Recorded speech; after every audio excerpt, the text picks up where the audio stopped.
Greetings and welcome to a chilly morning here in Charlotte Plains, Peru Shire, near the town of Cunnamulla, where we've just been staying the night.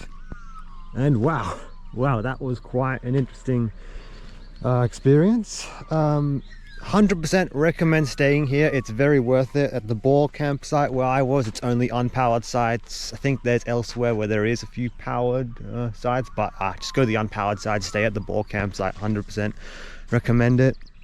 It's only like $27 a night for an unpowered site, and you get like access to the bore baths and just beautiful nature, like go for walks, all that. Yeah, I would have loved to ideally stay longer actually. I'm leaving pretty early this morning.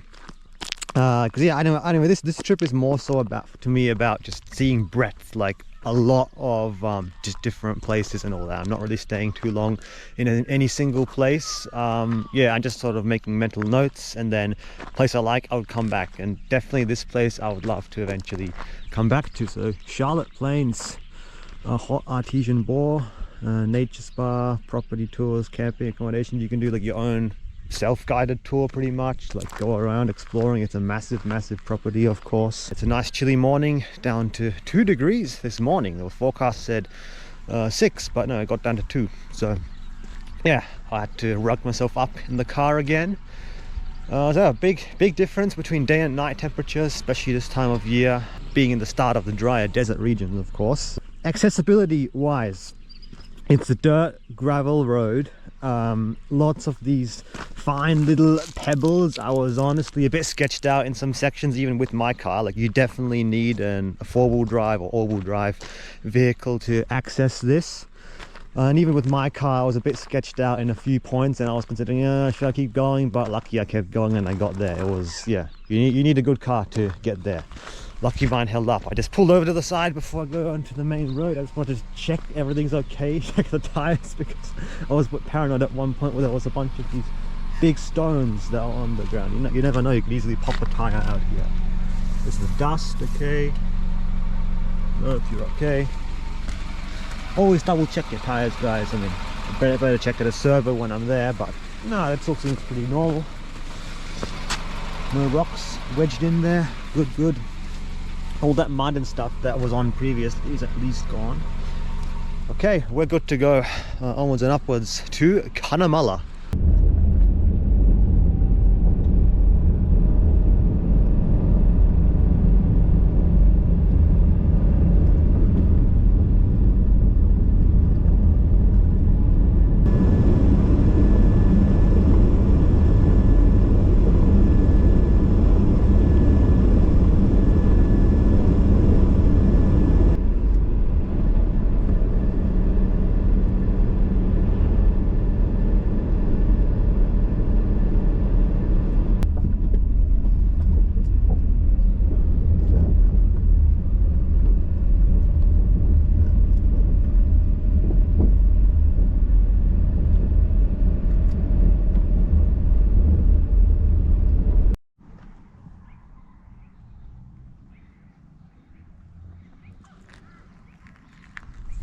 Alright guys, I've just arrived in Cunnamulla, and yeah, I went to use the bathroom here, and yeah, to my surprise, they've got a pretty advanced toilet block right here in the middle of Outback, Queensland.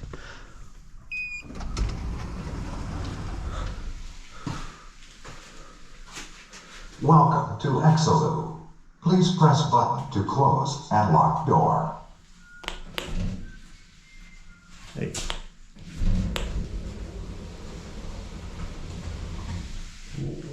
Warning will sound at 1 minute prior to door moving locked. and door will Your open. maximum use time is 10 minutes. Press button to unlock door. So, alright, so they time you. It times you, and then it opens the door after 10 minutes. And they play you music while you do your business.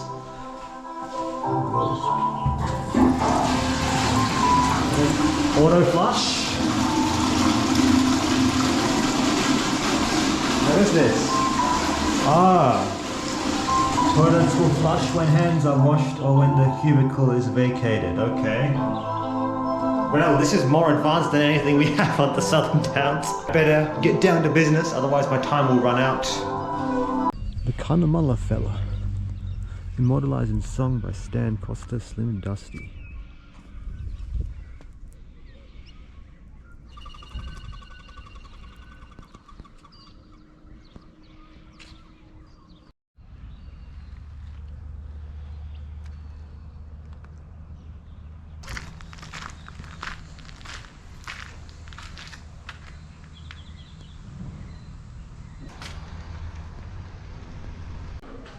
Alright guys, we're in the Cunnamulla hot springs, changing rooms, shower, so yeah, gonna enjoy some hot spring. This is apparently pretty up there. It's one of the probably the most famous thing in Cunnamulla. Like, this is actually the reason I was told to come to town. Just come here, check out the hot springs. So yeah, of course, first thing first, we gotta have a shower and yeah, get changed onwards and upwards.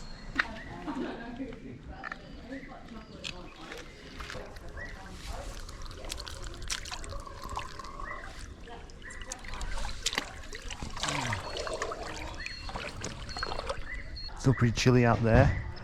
I had an ice cold shower completely, of course.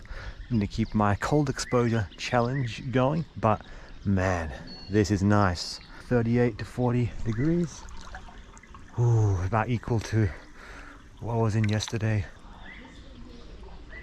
My hot chocolate just arrived. Marshmallow. Nice chilly morning. What better way to start the day?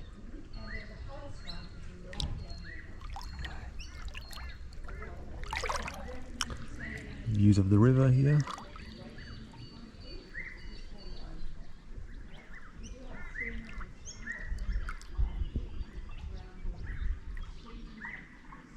The lady at the counter did say that the busiest time of the day is usually afternoon, so I came at really the best time. Plus it's early morning, it's still nice and cold.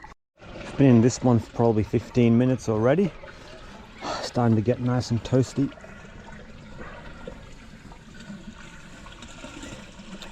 This is why I travel. I mean, look, I tend to rough it a lot on my travels. I really enjoy the car camping style, but then coming to places like this, being able to treat myself a bit, it's good. From time to time, we need to do this for ourselves.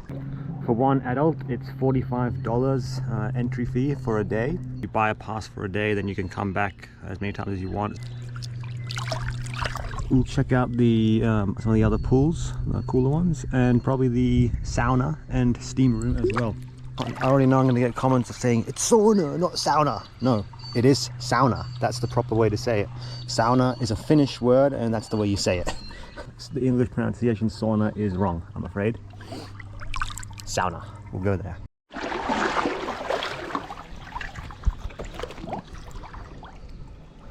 Oh, this one's a bit more tolerable. 35 to 37, this one.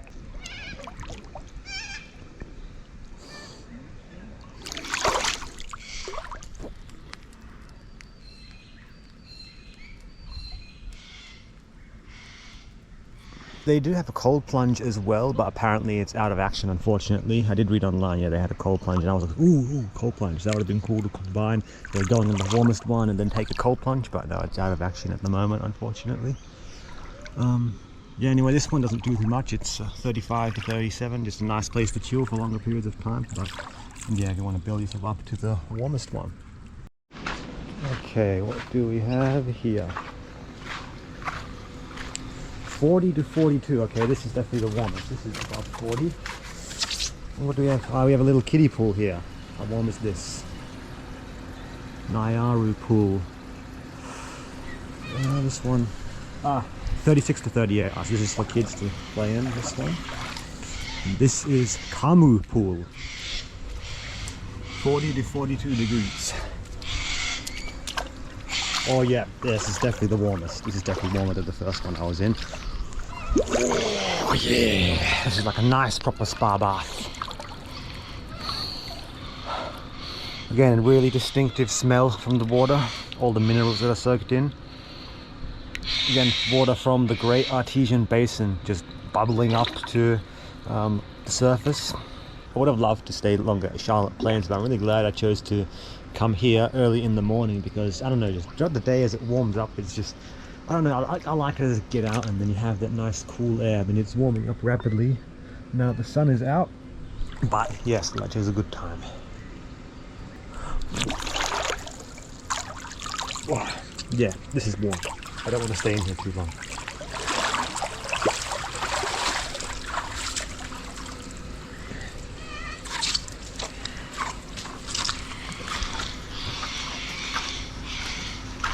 So over here is where they have the cold plunge.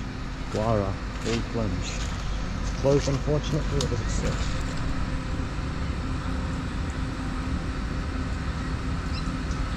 Yep, warm up in the thermal pools and then do a cold plunge. That's exactly what I wanted to do, but unfortunately out of action.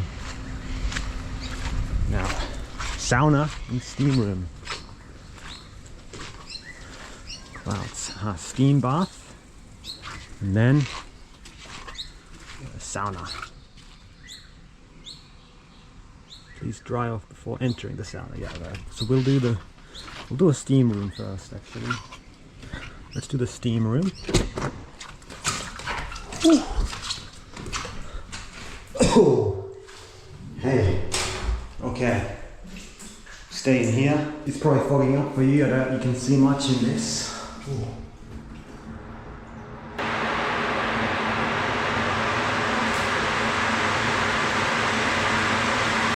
I lasted maybe 5 minutes in there. Damn hard to breathe in there. You really got to build up tolerance, I think. Anyway, last thing to check out is sauna. Please sit in your towel. Yep. Do not pour water. Dry off. Well, I dried myself off. I've got my towel. Let's go inside the sauna, shall we? Let's see how long I last. Oh yes, dry. Gotta love it dry. How is this not? Oh good. I thought it locked me in for a second. No. Oh, right. Where should we go? Hot stones. Oh, yeah, very hot. Don't touch.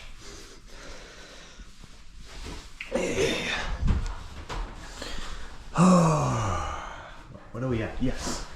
Yes, we are at 70 degrees Celsius. It's definitely way easier to breathe in here. Dry heat. Oh, yeah. Yeah, this reminds me of my time in Austria. For those of you who don't know, I'm half Austrian. My mum comes from Austria and been over there a few times. And when ever traveling there, one place I'd love to go is the Landeteier hot springs. Yeah. So this reminds me a bit of that. They've got like massive indoor and outdoor swimming pools, steam room, sauna, all this. This reminds me a bit of that. It's not as big, of course. Given that we are pretty much in the middle of nowhere in Outback, Queensland, this is pretty cool.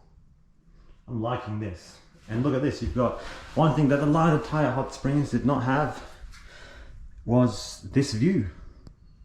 Beautiful view of the river. Anyway, I'm just gonna relax in here. I'll put the camera outside. I don't know how good it is to have the camera in this temperature for too long, so I'll put you outside and then I'll just enjoy myself. Relax.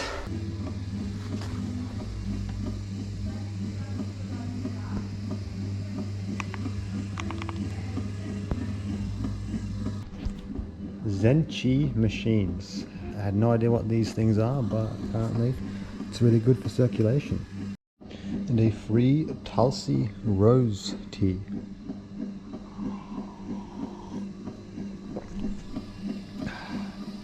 Probably really good after all those long distances driving on this trip.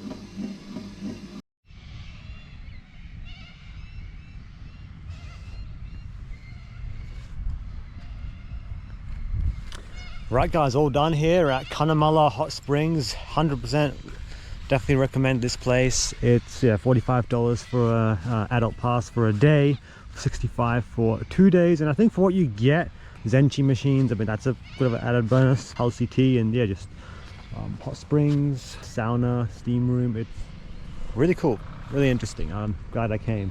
Plus we went to Charlotte Plains yesterday, so we got a good experience of the hot artesian bore bath on this trip. Definitely more so compared to Pilliga. It's very easy to find. It's just on the main road. You're just driving to the center of Cunnamulla here. There's the information center around the corner, and yeah, the center is right there. So literally just turn onto here and you're right there. It's very easy to find. I'm gonna stay parked up here. I think there's a bit of a walk around along the river here. It's the Warrego River. It's another beautiful day, completely clear skies. Gonna be a top of 23. So yeah, this is the best time of the year to be here. Shorts, t-shirt, Crocs. This is a life. This looks to be where the artesian water is bubbling up from the surface, right there. Little pool here, little small wetland. Wonder how warm this water is. And then of course the hot springs just behind here. So yeah, we're definitely in the ideal spot to experience the wonders of the Great Artesian Basin and the hot springs.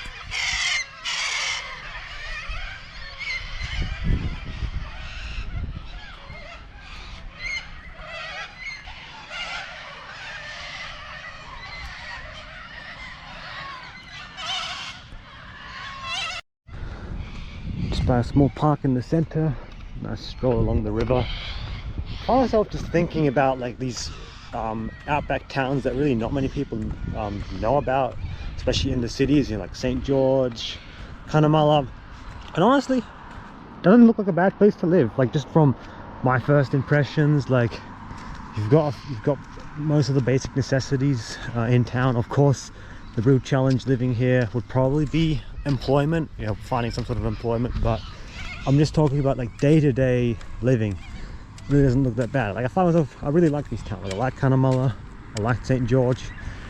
Doesn't look like a bad place to live. Like I'm just thinking, if I had to move to this place, if I had to live here, let's just say assuming that I have a source of employment, I think wouldn't be that bad. However, then again, I'm here in winter. I don't think I would much like the summer. If you're visiting Outback Queensland and heading out west, definitely do it in winter. Winter is really a great time to do it. You wouldn't want to enjoy the hot springs in summer, let me tell you. And that would pretty much be a deal breaker for me, just how hot it gets. I have no clue where I'm staying today. I'm debating where I even should go, whether I should just explore Cunnamulla for a few hours and then head on to my next destination, whether I should even change my mind and go somewhere else. There's one place I potentially have in mind, or whether I should even stay in this region longer and just for a day chill out a bit. Haven't fully decided. We'll see where the wind takes us.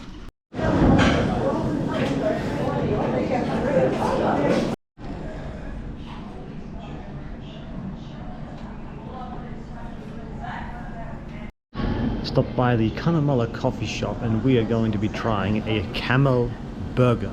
Now those of you overseas, or even from the major cities you don't know, Australia has a large population of wild camels. There's a whole history about why that is the case, but believe me, across the outback regions there's a lot of wild camels. And yeah, Cunnamulla, I saw the road sign, it said Cunnamulla coffee shop, come try our camel burger. And I thought, you know what, experiences like this don't come very often, so we're going to try camel. Never had it in my life. I've never even seen a camel in my life. So yeah, before I see a camel, I think I'm going to have to consume a camel. So waiting on that. Here it is, guys. Camel burger.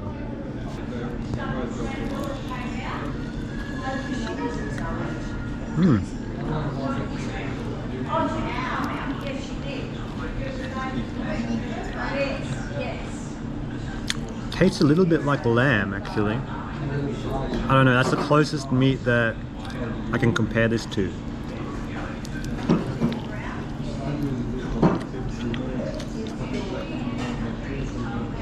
Yeah, that does definitely taste a bit like lamb, camel meat. That's good. Cunnamulla coffee shop, highly recommend it.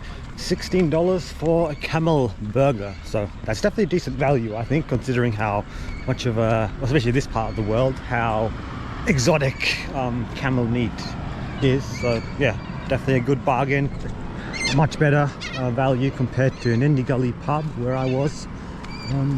Yeah, that's my brunch for the day. I was just reading on my phone quickly about some of the history about the introduction of feral camels in Australia. I've already read about it before, but yeah, camels of course are an introduced species. They're feral. Stand in front of the Cunnamulla fella and read this to you guys. I'm just going to read some stats. So just the article on feral camels. So it's quite interesting. So Australian feral camels are introduced populations of dromedary or one-humped camel from Middle East, North Africa, blah, blah, blah. They were imported to Australia as beasts of burden from India and Afghanistan during the 19th century for transport and sustenance during exploration and colonization of the Red Centre. So yeah, outback regions, continuing to go inland from here. Many were casually released into the wild after motorized transport negated the use of camels in the 20th century, early 20th century, which resulted in a fast-growing feral population with numerous ecological, environmental, agricultural, and social impacts. Here's a, probably can't see on my phone, but yeah, there's dromedary one-humped camel. And they're not quite here in this region, but going further inland to the Red Centre, they are. By 2008, it was feared that camels had grown to roughly 1 million animals across the outback and was projected to double every 8 to 10 years. They're known to cause serious degradation of local environmental and cultural sites, particularly during dry conditions. Well, of course, they thrive in dry conditions, being able to go without water for long periods of time, so it made sense that when they were introduced, they really thrived in the outback. They directly compete with endemic animals such as kangaroos and other marsupials by eating much of available plant matter. They're able to thrive as they are able to digest plants that are unpalatable to many other mammals. Camels are known, as I mentioned, ability to survive for long periods of time without water, using fat reserves stored in their hump. And they're also known to be aggressive when encountering herds of domestic livestock, such as cattle, sheep and goats. Can become dangerously territorial towards people, especially females with newborn camels. 2009 and 2013, there was a $19 million culling program that the federal government spent on trying to eradicate the camel population, and they managed to cull a total of 160,000 camels because considered an invasive species and they want to get rid of them. Camel population since then is estimated to have been reduced to around 300,000. Post-kill analysis predicted the original count to be around 600,000. So bit of history around camels. They clearly want to cull them, so what are they going to do with all the meat? Well, someone's got to consume the meat. So anyone who might be just looking at me and saying, oh, you're eating camel meat and blah blah blah, especially when it comes to eating camels, well, in this part of the world, they are feral, introduced animals. They cause a lot of problems for local wildlife. So I don't feel bad at all about eating camels. So anyway, I'm going to wander around town a little bit more, see what else there is, take in the sights, and then we're going to head onwards to our next destination. I have decided where I am going to go. I have no idea where I'm staying tonight, but I have decided where I am going to go next. We are actually not going to head southward. Initially I thought, all right, I'll go as far as Cunnamulla, then I'll head south across the border and start heading back east, but no, I have to book myself in for a tour somewhere in one of the next few days, but I have to wait till Monday for that because it's closed on Sunday. So given that, I don't really need to make my way east until tomorrow. So we're going to actually head westwards.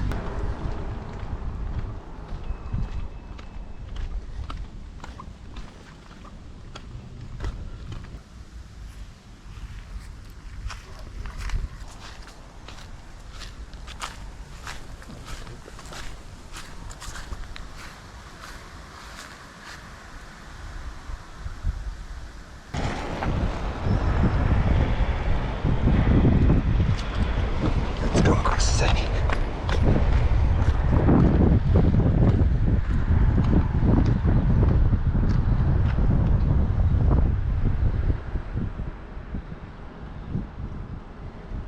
For those of you overseas who don't know these flags, well, you probably know the middle flag, that's the Australian flag.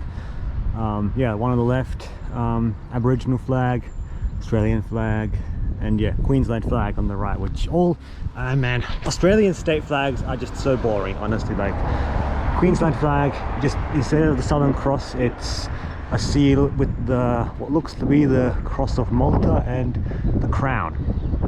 Queensland. So Australian state flags honestly are so boring, like I don't even know all of them, but that's it. Grocery store this way,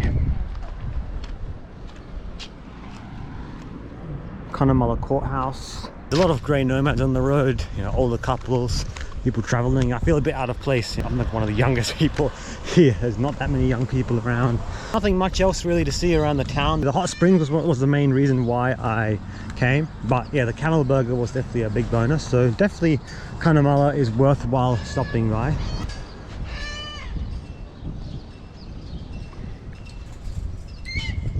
In 50 meters, at the roundabout, take the second exit.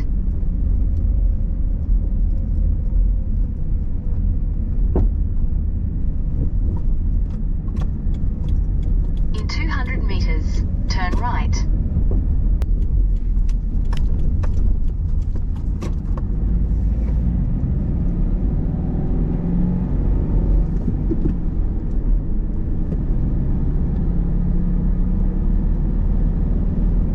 Alright guys, we're now leaving the town of Cunnamulla, crossing the Warrego River, continuing to head westwards. That's right, I was not planning to head west any more than Cunnamulla, but we have a bit of extra time because one of the activities that I wanted to do, we can't do it till Monday because the place is closed, so we can take a bit of a detour and continue to head westwards even further than Cunnamulla. So getting back onto the highway now. Just filled up my fuel for the second time. It's $100 to fill it up. I almost had an empty tank, and then I did how much did I do? $50 the first time, so I spent $150 on fuel so far. So not too bad. This car is definitely more fuel efficient than my old Mazda. So yeah, pretty good. Next roadside rest area is 67 kilometers at the town of Eulo. E-U-L-O. Also got myself iced coffee, espresso, triple shot, high protein, because we're going to stay alert on the road. I'm not usually much of a coffee drinker, but for things like this, being on the road for so much, I think, yeah, it's sensible. It's not early on in the day. Quite like Cunnamulla, but yeah, I want to continue on westwards a bit. Yeah, road train route, beware when overtaking or approaching.